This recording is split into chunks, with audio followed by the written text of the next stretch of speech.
Yeah, good day, students. Yeah, in this lesson, it is for the mapping skills. It is for the ninth standard social science, done by the school principal, Mrs. Sumati Rajavel. That is, this lesson is regarding map. அப்போ அந்த மேப்புன்னு நம்ம நிறைய இடத்துல நம்ம map வச்சு படிப்போம். அப்போ important places, rivers, mountain peaks, roads, railways இது எல்லாமே நம்ம மேப்பில் கற்றுக்குறோம். அப்போ அந்த மேப்போட ஃபார்மேஷன் எப்படி அதை உருவாக்குறாங்க, மேப்போட ப்ரியாரிட்டி என்ன, ஸோ இந்த மேப்பை எப்படி நம்ம ஐடென்டிஃபை, எப்படி நம்ம புரிஞ்சுக்கிறது, this everything is there in the lesson and what is the importance of that skills. So with maps on hand, one can see the world in one sweep. One sweepன்றது முழுமையாக நம்ம வந்து அந்த world மேப்பில் நம்மளால் பார்க்க முடியும். A map is worth 1,000 words. ஒரு map கிட்டத்தட்ட 1000 வார்த்தைகள் அந்த மேப்பில் இருக்கிற அளவுக்கு அதில் அர்த்தங்கள் நிறையா இருக்கும். Mapping skills are the basics to understand a map and to interpret the area depicted.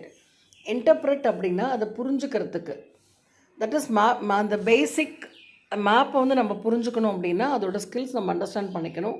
அப்போ தான் அதை வந்து இன்டர்ப்ரெட் அப்படின்னா அதில் கொடுத்துருக்க மேப்போடைய அளவு, சைஸு என்ன இது அப்படின்னு நம்ம தெரிஞ்சுக்கிறதுக்கு அது உதவியாக இருக்கும். Maps are introduced with components such as scale, signals, signs and symbols. அப்போது அதோட மேப் அப்படின்னாவே அதோட காம்போனன்ட்ஸ் அதோடு இருக்கிறது என்னது அப்படின்னா ஸ்கேல். தட் இஸ் மேப்புங்கிறது இப்போ நம்ம பெரிய அளவை வந்து நம்ம சின்ன ஒரு பேப்பரில் சின்ன சைஸில் நம்ம பார்க்கும்போது அப்போ அந்த அளவை வந்து சுருக்கி காமிக்கிறோம் இல்லையா, அதுதான் ஸ்கேலு. சைன்ஸு, இப்போ மலை அப்படின்னா மலை, பிளாட்யூ, ரிவர் இதெல்லாம் நம்ம சிம்பிள்ஸில் காமிக்கிறோம், அதுதான் signs and symbols. Surveying is a process of recording the measurement of a land area. அப்போ இந்த மேப்பை வந்து ஃபார்ம் பண்ணுறதுக்கான அடிப்படை என்ன? சர்வே. சர்வே எடுத்து அந்த லேண்ட் அளவை மெஷர் பண்ணி எடுக்கணும். இதோட அவுட்கம் தான் டேட்டா சோர்ஸ் ஆஃப் மேப். அப்போ ஒரு இடத்த வந்து அளந்துட்டு இதுதான் ஒரு பேஸ் டேட்டாவாக நம்ம எடுத்துக்கிறோம். அப்போ இந்த லெசன் ஃபுல்லாக நம்ம என்ன எடுத்துக்கிறோம் அப்படின்னா அதோட டெக்னிக்ஸு, எப்படி நம்ம அந்த மேப் ஸ்கில்ஸ் எல்லாம், மேப்பிங் இருக்குது, ரிமோட் சென்ஸ் மூலிமா நம்ம எப்படி பண்ணுறோம், ஜிபிஎஸ்னால் என்ன, ஜிஎஸ்னால் என்ன, குளோபல் நேவிகேஷன் சிஸ்டம்னால் என்ன, வெப் மேப்ஸ் என்ன, இது எல்லாம் என்னது, இந்த 21st century என்னங்கிறது தான் இந்த லெசன். அப்போ மேப் நம்மளுக்கு எப்படி இருக்குன்னா, map is as a tool. அப்போ என் map is a basic tool for a geographer. அப்போ ஒரு இடத்துக்கு வந்து நம்ம போகணும், இப்போ ஃபார் எக்ஸாம்பிள் இப்போ நம்ம குவைத் எங்கே இருக்குது, இல்லை அரபிக் கண்ட்ரிஸ் எங்கே இருக்குது அப்படின்னா we can understand, we have to look into the world map and find it out where the Arabic countries is there, where the British is there, where the Iceland is there. இதெல்லாம் நம்ம தெரிஞ்சுக்க முடியும். அப்போ ஒரு ஜியோகிராஃபியருக்கு மேப்புங்கிறது ஒரு பேசிக்கான tool. It இல்லஸ்ட்ரேட்ஸ்னால் it shows earth surface clearly and effectively through a combination of drawings, words and symbols. அப்போ அந்த மேப் வந்து earthோட சர்ஃபேஸ் பற்றி ரொம்ப தெளிவாக அதோட ட்ராயிங்கு, வேர்ட்ஸ், சிம்பிள்ஸில் நம்மளுக்கு அதை சொல்லணும். So maps form an integral part of a teaching geography. A map அப்படின்றது it is a location guide. Cartographer அப்படின்றது யார் மெஷர் பண்ணி அனலைஸ் பண்ணி இந்த ஜியோகிராஃபிக்கல் இன்ஃபர்மேஷன்ஸ் எல்லாம் க்ரியேட் பண்ணி மேப்பை க்ரியேட் பண்ணுறாங்களோ அவங்களுக்கு பேர் தான் கேர்டோகிராஃபர். அப்போ அந்த மேப்பில் வந்து பொலிட்டிக்கல் இருக்குது, கல்ச்சுரல் அண்ட் இதை வந்து நம்ம எதுக்கெல்லாம் யூஸ் பண்ணுறோன்னா for political, cultural and educational purpose. அப்போ மேப்ஸ் அண்ட் கேர்டோகிராஃப். அப்போ maps are the drawings of an area as seen from above. அப்போ மேப்புங்கிறது என்னென்னா அது ஒரு ட்ராயிங், ஒரு ஏரியாவை மேலேருந்து பார்த்தா எப்படி இருக்குன்னு சொல்கிறது தான் map. So a map is defined as a miniature image of 3-dimensional earth surface on paper, cloth or any flat surface. அப்போ ஒரு மேப்புங்கிறது நம்ம எப்படி டிஃபைன் பண்ணுறோம்? மினியேச்சர் இமேஜ்னால் சின்ன இமேஜு, சின்ன சைஸு, எது ஏர்த்தோட 3 dimensionல் இருக்கக்கூடிய அந்த விஷயத்தை ஒரு பேப்பர்லேயோ, ஒரு கிளாத்லேயோ, ஒரு பிளெயின் சர்ஃபேஸ்லேயோ நம்ம பார்க்குறது தான் map. So maps can show a whole or part of the world. இப்போ மேப்பில் பார்த்தோம்னா வேர்ல்டு மேப் இருக்குது, ஆஃப்ரிக்கா இருக்குது, இந்தியா இருக்குது, ஆஸ்திரேலியா இருக்குது, அப்போது முழு உலகத்தையும் மேப்பில் நம்ம வேர்ல்டு மேப்பில் பார்க்க முடியும். அதே டைம் ஒவ்வொரு கண்ட்ரியாக, இந்தியா தனியாக, பாகிஸ்தான் தனியாக, ஸ்ரீலங்கா தனியான்றதையும் நம்ம மேப்பில் நம்மளால் பார்க்க முடியும். Okay, so maps are drawn to a scale and direction. So இப்போ ஃபார் எக்ஸாம்பிள் இப்போ நம்ம இந்தியா எடுத்துக்கிட்டோம் அப்படின்னா நார்த் இந்தியா சவுத் இந்தியான்னு பிரிக்கிறோம். அப்போ நார்த் இந்தியாங்கிறது நார்த் சைடில் இருக்குன்றது it shows the direction. Maps of the legends. Legends அப்படின்னா நம்ம என்ன மேப்பில் பார்த்தாலும் கீழே பார்த்திங்கன்னா ஒரு குறிப்பு இருக்கும். அதில் பார்த்திங்கன்னா அது மவுண்டனா பிளாட்யூவா, அதில் என்ன இருக்குது, என்னென்ன விஷயம் மேப்பில் சொல்லப்பட்டிருக்குன்ற ஒரு ஹிண்ட்ஸ் வந்து கீழே இருக்கும். அதுக்கு தான் லெஜெண்ட்ஸ்னு பேர். So maps are the legends to explain the meaning of symbols and colors used on it. The art of map making is called as cartography. Are you clear? அப்போ இந்த காம்போனன்ட்ஸ், அந்த மேப்பில் இருக்கக்கூடிய பகுதிகள் என்ன, மேப்பில் என்னென்ன காம்போனன்ட்ஸ் இருக்குன்னா, அந்த டைட்டில் இருக்குது, ஸ்கேல் இருக்குது, டைரக்ஷன் இருக்குது, கிரிட் சிஸ்டம் இருக்குது, projection, legend, conventional, science and symbols. இதுதான் மேப்புடைய காம்போனன்ட்ஸ்னால் அதனுடைய பகுதிகள், மேப்புடைய பகுதிகள். அப்போ அது டைட்டில் அப்படின்னா என்னது, ஃபிசிக்கல் மேப்பா, பொலிட்டிக்கல் மேப்பா, அதுதான் அதோட டைட்டில். ஸ்கேல் என்ன அளவு, ஓகே, ஸ்மால் ஸ்கேலாக லார்ஜ் ஸ்கேலாக, என்ன டைரக்ஷன். கிரிட் சிஸ்டம்னால் மேலே இருக்க அந்த கோடுகள், பிகாஸ் நம்ம ஏர்த் மேலேயே லாங்கிடியூட் அண்ட் லேட்டிடியூடுங்கிற கோடு இருக்குது. அதுவும் கற்பனை கோடு. அதை வச்சு தான் என்ன எந்த கண்ட்ரி எங்கே அமைஞ்சிருக்குன்றதை நம்ம அப்ராக்சிமேட்டாக அந்த இமேஜினரி லைன்ஸ் வச்சு தான் கனெக்ட் பண்ணுறோம். அப்போ ப்ரொஜெக்ஷன் அப்படின்றது எந்த இடத்துல இருக்குதுன்னு ஒன்று எடுத்து காட்டுறது. லெஜெண்ட் ஆல்ரெடி நம்ம பார்த்துட்டோம். Conventional symbols and signs and symbols. Okay, அப்போது டைட்டில் என்ன அப்படின்னா it indicates a purpose or theme of the map. Example, political, world, Tamil Nadu, whatever else. Scale makes it possible to reduce the size of the whole earth to show it on a piece of paper. அப்போ ஒரு ஸ்கேலுங்கிறது ratio between the actual distance of the map between the actual distance of the. அப்போ the ஸ்கேலுன்றது it is a ratio between the actual distance on a map to the actual distance of the ground. மேப்பில் என்ன, அதுதான் அந்த ratio, மேப்புக்கும் actual கிரவுண்டுக்குமான அந்த ratio. Scales can be represented in 3 method. 3 மெத்தடில் அந்த ஸ்கேலை நம்ம ரெப்ரசன்ட் பண்ண முடியும். ஒன்று வந்து ஸ்டேட்மெண்ட்டு, ரெப்ரசன்டேட்டிவ் ஃப்ராக்ஷன், அது RF, linear or graphical scale. அப்போ ஸ்டேட்மெண்ட் ஸ்கேல்னால் என்னதுன்னா, it describes a relationship of the map distance to ground distance in words. எப்படி அப்படின்னா 1 சென்டிமீட்டர் டு 10 கிலோமீட்டர்ஸ். அப்போ 1 சென்டிமீட்டருங்கிறது நம்ம ரியல் கிரவுண்டில் 10 கிலோமீட்டர்ஸ்ன்னு கணக்கு. So it represented as 1 centimetre is equal to 10 kilometre. இது RF, that is representative fraction. அப்படின்னா it describes the proposition or ratio of the ground to distance, that is of the distance to ground distance. அப்போ it is stated as 1/1 lakh. So that is 1 is to 1 lakh.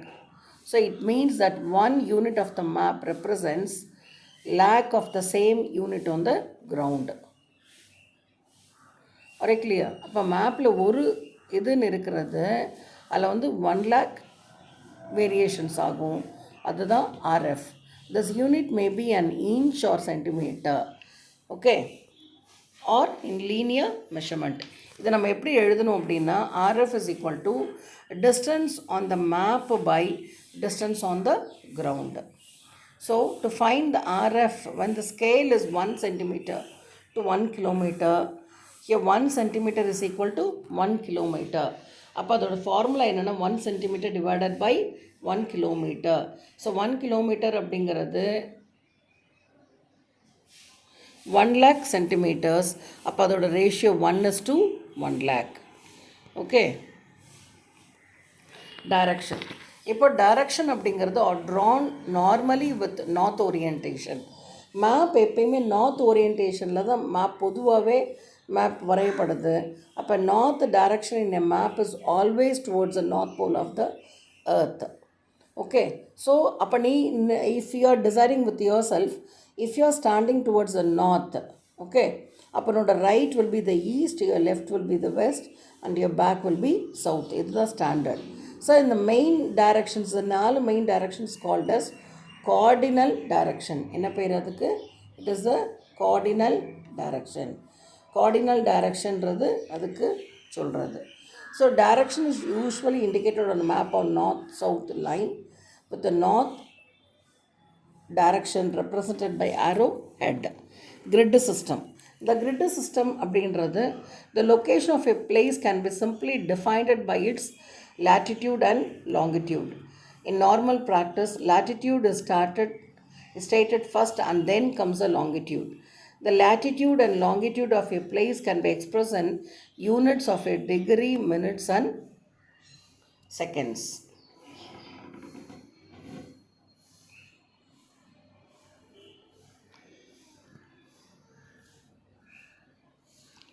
So you can see the longitude and latitude. It is both, it is called as easting and northing. Okay. இதுக்கு ரெண்டுக்கும் பேர் latitude and the longitude linesக்கு easting and நார்த்திங்ன்றது அதோட பேர். அந்த மெஷர்மெண்ட்டில் தான் we are seeing that that is the measure. See, that is the mainland of India extends from 8 degree north 4 minutes north to 37 degrees 66 minutes north latitude, and from 68 degrees 7 minutes east to 97 degree 25 minutes east longitude. Okay, அப்போ ஜீரோங்கிறத டிகிரின்னு படிக்கணும், அந்த comma இருக்கிறது we have to read it as minutes. Are you clear? Legend. The legend of a map helps to understand the map details, which is placed in the left or right corner of the map. Conventional symbols. Symbols na enadhu? All the signs and symbols, standard symbols. It is used to explain the legend to convey a defined meaning.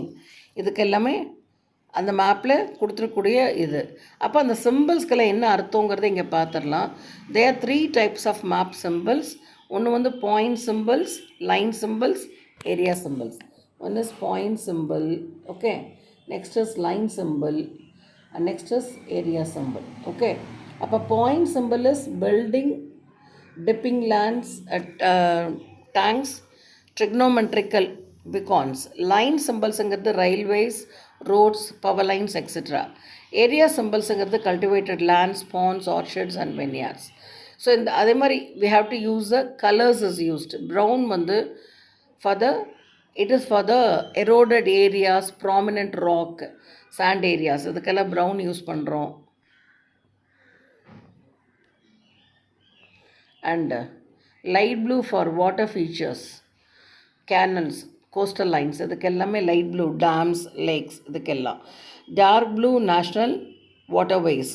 Green வந்து vegetation features, land, golf course. இதுக்கெல்லாம் okay, boundaries. இதுக்கெல்லாம் பிளாக்குங்கிறது construction features, roads, tracks, railways, building, bridges. இதுக்கு எல்லாமே it is black. Dam, walls and mine trips இது எல்லாமே. Red construction features, national arterial and main roads, lighthouse and marine lights. பிங்க்குங்கிறது international boundaries. This is the colours given there. Okay. So you can see the conventional signs and symbols. Conventional அப்படின்னா ட்ரெடிஷ்னலாக இதே தான் நம்ம use பண்ணிகிட்ருக்கோம். Forts, church, graveyard, mosque, temple, post office, இது எல்லாமே it is the symbols it is given there. Okay.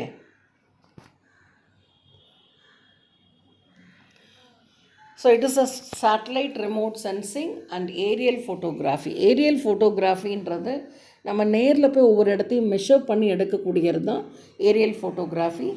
Satellite remote sensing அப்படிங்கிறது satellite மூலிமா எடுக்கக்கூடிய, தட் இஸ் சேட்டலைட் மூலிமா எடுக்கக்கூடிய ஃபோட்டோஸ். அப்போ ரெண்டுக்குமான டிஃப்ரென்ஸ் என்ன, ப்ரியாரிட்டி என்ன? இப்போ சேட்டலைட் ரிமோட் சென்சிங்கிறது it is high cost and it takes at least 10 years to plan. Minimum 10 வருஷம் வேணும் to plan and construct. Satellites collect a large amount of data. மாதிரி it allows a global coverage and does not require permission. Satellite மூலிமா நம்ம எடுக்கிறதுக்கு யார்ட்டையும் நம்ம permission வாங்கணுன்ற அவசியம் இல்லை. So satellite circle the earth, they can repeat and revisit easily. திரும்ப திரும்ப அது விசிட் பண்ண முடியும். Weather does not affect the functioning of satellites. All information is digital. It can be easily integrated with software for image improvement. But postal aerial photography inradhu, surveying can be planned and executed in shorter time economically. Easy அது பண்ண முடியும், but takes more time to capture an area. So aircrafts needs to fly back and forth. ஏன்னா திரும்ப ஒரு இடம் நம்ம வேலையை முடிக்கலைன்னா அங்கே திரும்ப நம்ம போகிறதுக்கு we have to ask the permission. It is tough. It covers a small area, needs permission from authorities. Revisits and repeatability involves extra cost. Adversely affected by the bad weather. Weather நல்லா இல்லைன்னா இந்த வேலையை பண்ண முடியாது. It is an angular record, so no further improvement is possible after obtaining the photographs. Next, it is the global navigation satellite system. இப்போ global navigation satellite system is very important because நம்ம இப்போ phone மூலிமா இன்றைக்கி நம்ம Ola, Uber இதெல்லாம் நம்ம book பண்ணிக்கிறோம் இல்லையா? இதெல்லாம் எப்படி பாசிபிள் அப்படின்னா it is done through global navigation satellite system. Okay, இதெல்லாம் எப்படி பாசிபிள் ஆயிருக்கு அப்படின்னா because the GNSS has become a part of our lifes to provide the safety and convenience of transport. அப்போ it is a satellite system connected with a small electronic receiver or tracker to locate, monitor and track a user's vehicle wherever in the world. அப்போது இது வந்து it is satellite மூலியமாக connect ஆகிருக்கிறதுனால தான் நம்ம எங்கே போட்டாலும் it is connecting and we can see the vehicle. Okay, நம்ம இப்போ ஓலா போடுறோம் அப்படின்னா நம்ம வீட்டிலேருந்து எவ்வளோ தூரத்தில் இருக்குது, எப்போ வருவாங்க, எப்போ வர முடியும், இது எல்லாமே நம்மளால் இன்றைக்கி பார்க்க முடியுது. இதெல்லாம் it is connected to the satellite. That is the reason we are able to see that. It can also set up instant alerts when a driver or a vehicle speeds or deviates from a particular area. இப்போ நம்ம ஒரு இடத்துக்கு போகிறோம் அப்படின்னா அந்த இடத்த விட்டுட்டு வேறொரு இடத்துக்கு போகுதுங்கிறத we can track it in that. So the applications are used in tracking or mapping vehicles, ships and aircraft. A group of satellites working with a network of ground station provide the location data. இதில் வந்து ஒரு receiver இருக்கும், converts satellite signals into the location, speed and time data. Okay, அடுத்து வந்து it is a global positioning system, GPS. Okay, that is, it is without this we cannot find it out, we cannot use our vehicles and our mobile phones. We should feel lost. இது இல்லைன்னா நம்ம ரெண்டுமே use பண்ண மாதிரியே இருக்காது, we will miss it. It is an US implementation. It is United States வந்து implement ஆன ஒரு விஷயம். It is the world's first and currently the most used global navigation satellite system. Created by US Department of Defense, it became fully operational in 1995. Navastar navigation, satellite timing and ranging. It is a network of 24 US satellites. இந்த நவஸ்டாரில் எத்தனை satellites connect ஆகிருக்குன்னா கிட்டத்தட்ட 24 US satellites connect ஆகிருக்கு இன் 6 different orbits. ஆர்பிட்ஸ்னால் போயிட்டு வரக்கூடிய ஒரு வட்டம். அந்த வேறு 6 ஆர்பிட்ஸில் கனெக்ட் ஆகிருக்கு இன் space flying in 20,350 kilometer above the surface of the earth. Each one circles the planet twice a day. அப்போ அந்த 6 சேட்டலைட் இருக்குன்னா இந்த 6 சேட்டலைட்டும் என்டர்லி எர்த்தை ஒரு நாளைக்கு 2 தடவை சுற்றி வருது. Okay, and gives a world wild coverage. GPS receives now come in all shapes and sizes. Most are in cellular phone. Others are installed in ships, planes, trucks and cars. இப்போது இந்த ஜிபிஎஸோட advantage என்ன, அதோட main purpose என்னென்னா gives accurate transport data. அக்யூரேட்னா clear கட்டான transport data, route, அதோட distance, direction எல்லாமே. இப்போ நம்மளுக்கு கரெக்டாக ஒரு அட்ரஸ் தெரியலனா கூட இன்றைக்கி நம்ம ஃபோனில் ஜிபிஎஸ் ஆன் பண்ணிட்டு நம்மளால் ட்ராவல் பண்ணிட முடியும். It helps in military searches and rescue in wars. யாராவது ப்ராப்ளமில் இருந்தாலும் அவங்க எந்த ஏரியாவில் இருக்கிறாங்கன்றது இந்த இதை வச்சு நம்மளால் ட்ராக் பண்ண முடியும்.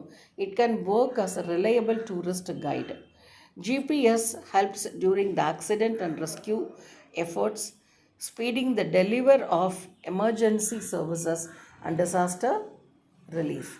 Weather forecasting, earthquake monitoring, and environmental protection can be done effectively by using the GPS.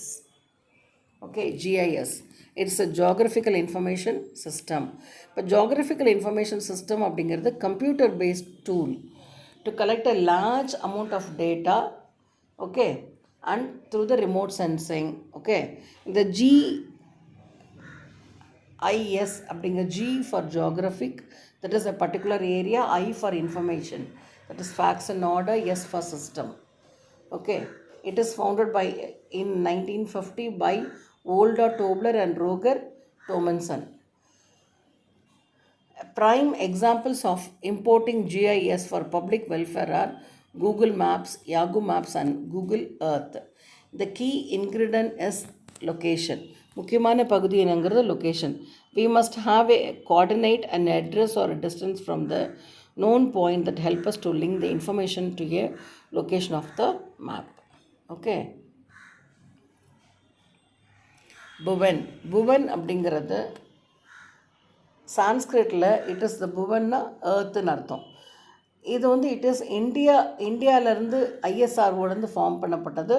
It is a free internet based computer application launched by the Indian Space Research Organisation, that is ISRO, at August 12, 2009.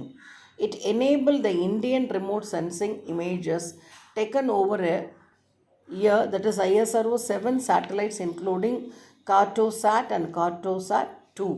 Bhuvan connected to internet, one can explore the important places, sceneries of events and the places. Okay, Bhuvan has important uses for the scientists, academician and policy makers. It is and for all the public. Okay. Here I have given all the one word.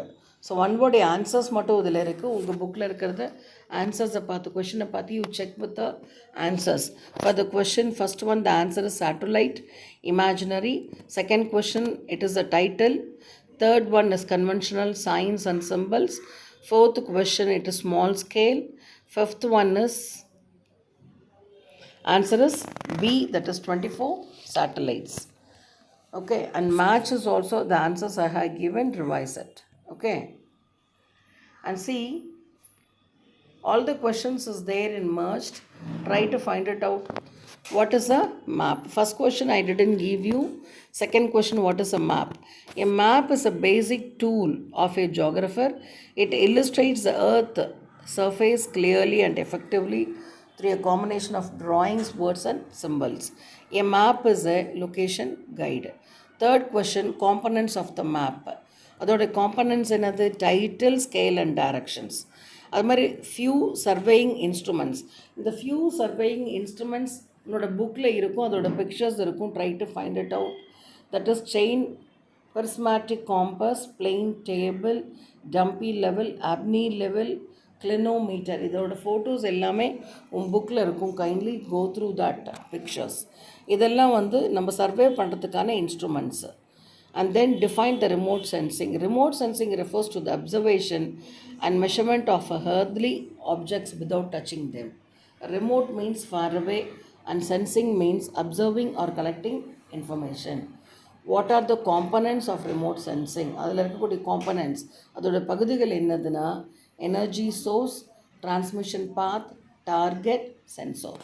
இதுதான் அதோடைய components. Okay, give reasons. I have given the answers there. See, the satellite imagery stimulate the map making. And the satellite that is the images and the map create பண்ணுறதுக்கு motivate பண்ணது அப்படிங்கிறது தான். The satellite imagery refers to the digital transmitted images. Therefore, it can be easily integrated with the software or improvement of images. Second one, satellites circle the earth or remain geostationary and therefore changes in weather or any other natural or man-made modifications does not affect the functioning of satellite. So second, the map is a basic tool. In the question நம்ம முன்னாடியே பார்த்துருப்போம். So it is a easier one. Third வந்து grid reference R essential. கிரிட்னாவே அந்த lines, Globe மேலே Globe பார்த்தீங்கனாலும் அந்த lines longitude அந்த latitude இருக்கும். அப்போ அந்த ரெண்டு லைன்ஸையும் கனெக்ட் ஆகிற இடத்துல வச்சு தான் இந்த இடத்துல என்னென்ன இருக்குன்றது நம்ம மேட்ச் பண்ணி மார்க் பண்ணுவாங்க. அதுதான் அப்போ அந்த கிரிட்டோட எசென்ஷியல் என்னது. The location of a place can simply be defined by its latitude and longitude. The latitude and longitude of a place can be expressed in units of degree, minutes, and seconds. A grid is a set of lines with alphanumeric codes for defining a location on a map. In many topographical sheets, the lines that run horizontally from left to right of the map are known as northing, whereas the lines that run vertically from the top to the bottom of the map are called easting. The points சேர்ற இடத்துல இருக்கிறத grid intersect, it is called as coordinators, which are identified by the numbers or letters. Okay, so we can see that distinguish have given globe and map, large scale and small scale, and aerial photographs. Okay, and another one is GIS and GPS. So already we had discussed everything, so you can learn it, revise it properly, write and see 2 times and learn it. Okay ma, thank you dear, thank you so much.